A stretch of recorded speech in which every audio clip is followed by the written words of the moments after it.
So a question we ask all of our guests here on this show is pretty straightforward and simple. What do you wish more people knew?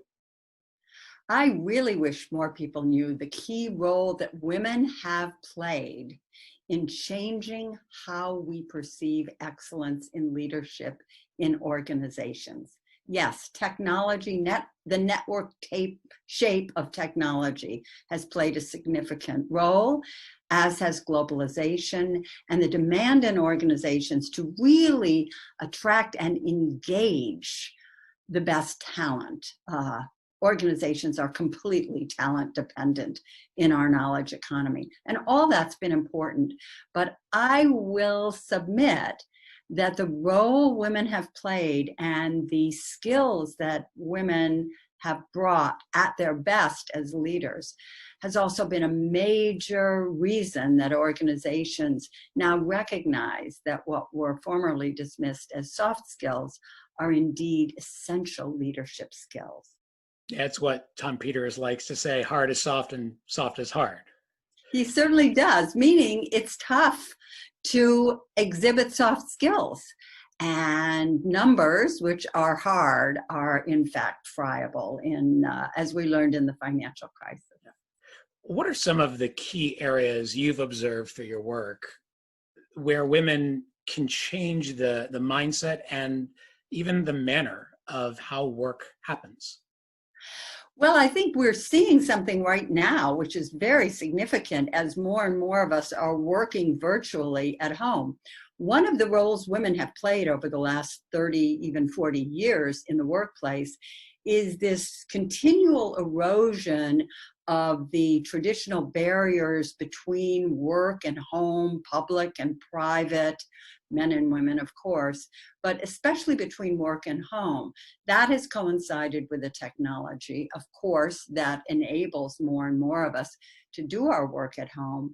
But what has been fascinating is that women, one of the reasons I believe they've thrived is they've been very comfortable from the start at bringing the skills they've developed in their private domestic lives into the workplace, including the capacity to notice what's wrong with people, whether people are really on board with something in real time, and at the same time bring the professional skills of work back home.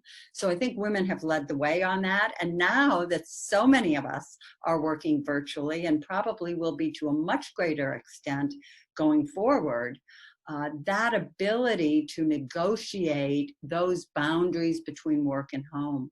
Look, going forward, we will, many of us, be working on what has historically been female turf for the first time, doing productive work there. This situation has not existed since before the Industrial Revolution, so it's quite something. What are some of the ways that you've seen individuals exhibit greater understanding of these issues? And what are some of the ways where people could be doing a better job in coming to terms with some of these very important skills? Well, let me start with where women could be doing a better job, because this has been where the heart of my work is. And this is one of the things that Marshall and I talk about a lot in How Women Rise, which is about the habits and behaviors most likely to get in the way of successful women as they seek to move higher. So a lot of those behaviors, like reluctance to claim your achievements, expecting others to spontaneously notice and value your contributions, putting your job before your career, and overvaluing expertise. These are things that get in the way of women really exercising their strategic capacity and their ability to move to the top and make where the really big strategic decisions are made.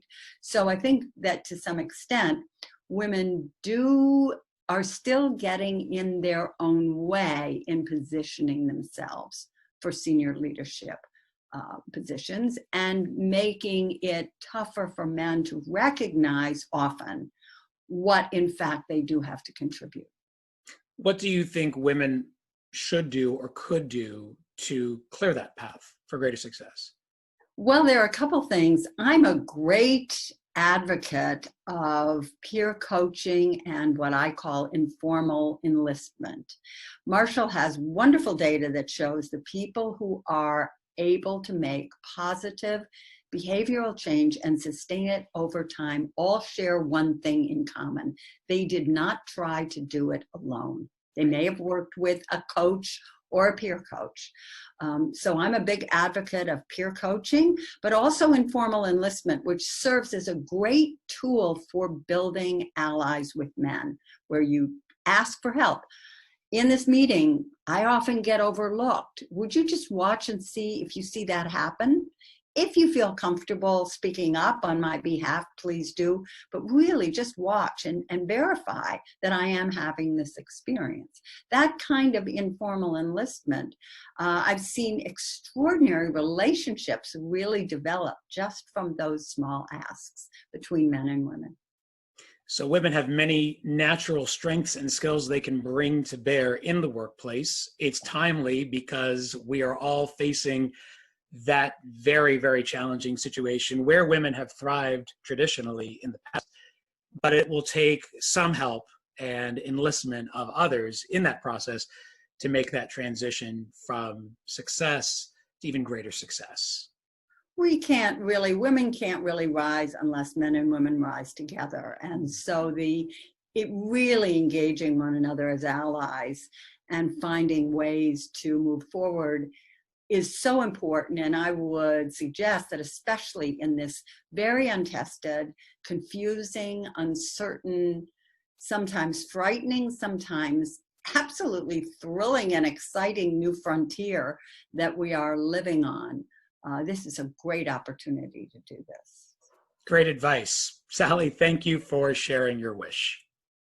My pleasure, Joe. Great to be here.